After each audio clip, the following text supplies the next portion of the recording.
Good morning, and now it is the continuation of Roald Dahl's Matilda, read by Coach Jackson.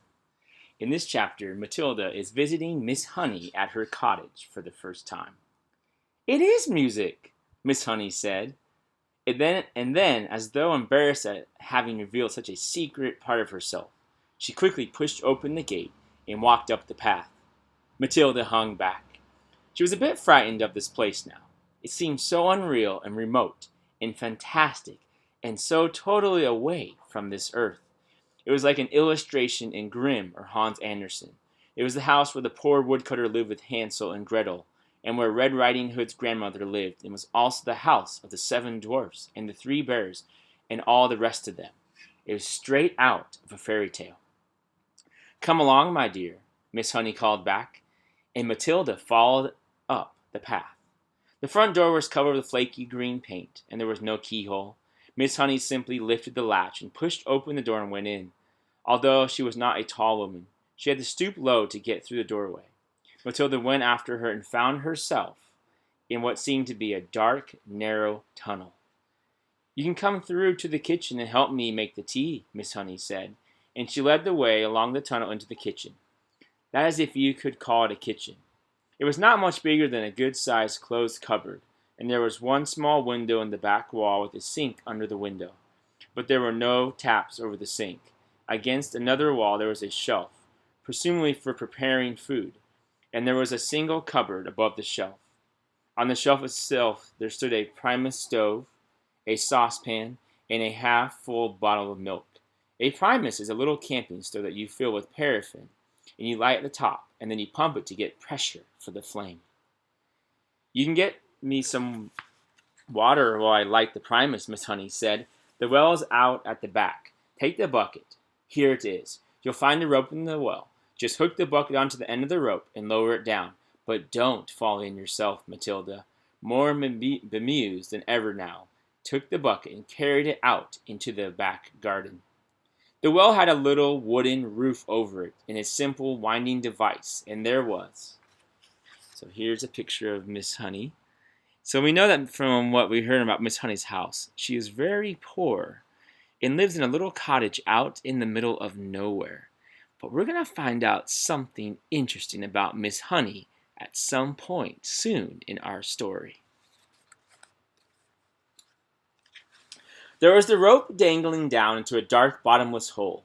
Matilda pulled up the rope and hooked the handle of the bucket onto the end of it. Then she lowered it until she heard a splash and the rope went slack. She pulled it up again, and lo and behold, there was water in the bucket. "Is this enough?" she asked, carrying it in. "Just about," Miss Honey said. "I don't suppose you've ever done that before." "Never," Matilda said. "It's fun. How do you get enough water for your bath?" "I don't take a bath," Miss Honey said. "I wash standing up. I get a bucket full of water, and I heat it on this little stove, and I strip and wash myself all over." "Do you honestly do that?" Matilda asked. "Of course I do," Miss Honey said. "Every poor person in England used to wash that way until not so very long ago, and they didn't even have a Primus. They had to heat the water over the fire in the hearth." "Are you poor, Miss Honey?" "Yes," Miss Honey said. "Very. It's a good little stove, isn't it?" The Primus was roaring away with a powerful blue flame, and already the water in the saucepan was beginning to bubble. Miss Honey got a teapot from the cupboard and put some tea leaves into it. She also found half a small loaf of brown bread. She cut 2 thin slices, and then from a plastic container she took some margarine and spread it on the bread. Margarine, Matilda thought. She must really be poor. Miss Honey found a tray, and on it she put 2 mugs, the teapot, the half bottle of milk, and a plate with the 2 slices of bread. "I'm afraid I don't have any sugar," she said. "I never use it." "That's all right," Matilda said. In her wisdom she seemed to be aware of the delicacy of the situation, and she was taking great care not to say anything to embarrass her companion. "Let's have it in the living room," Miss Honey said, picking up the tray and leading the way out of the kitchen and down the dark little tunnel into the room at the front. Matilda followed her, but just inside the doorway of the so-called sitting room she stopped, and here's a picture of Matilda. at the well, pumping the barrel down the rope to get the water. She stopped and stared around her in absolute amazement. The room was as small and square and bare as a prison cell.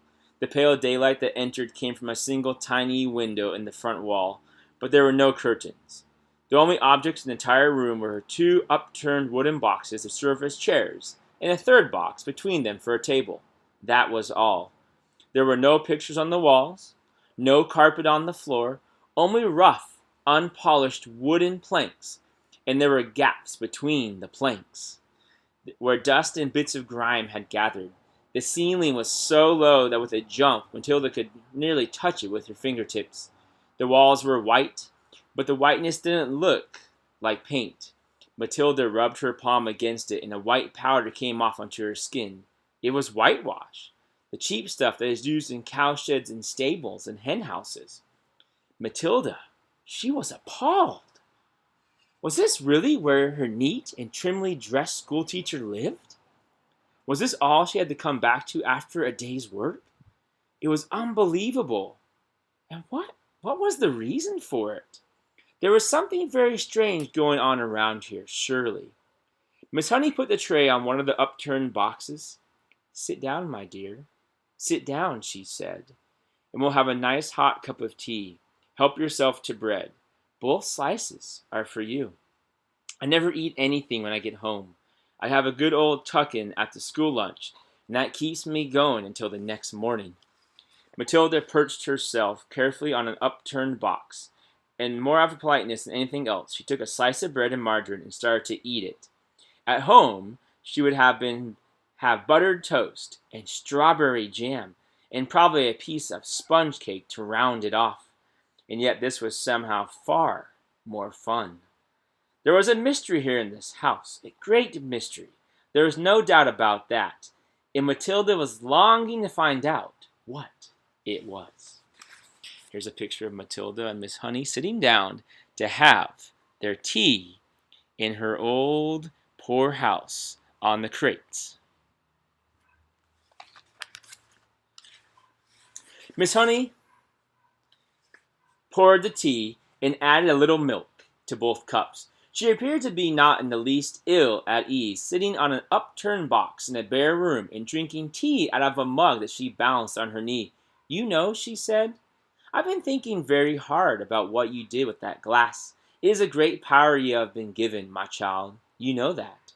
"Yes, Miss Honey, I do," Matilda said, chewing her bread and margarine.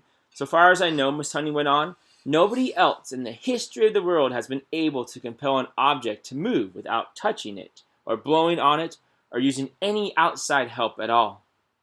Matilda nodded, but said nothing.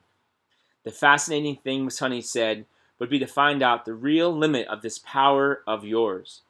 "Oh, I know you think you can move just about anything there is, but I have my doubts about that." "I'd love to try something really huge," Matilda said. "What about distance?" Miss Honey asked. "Would you always have to be close to the thing you were pushing?"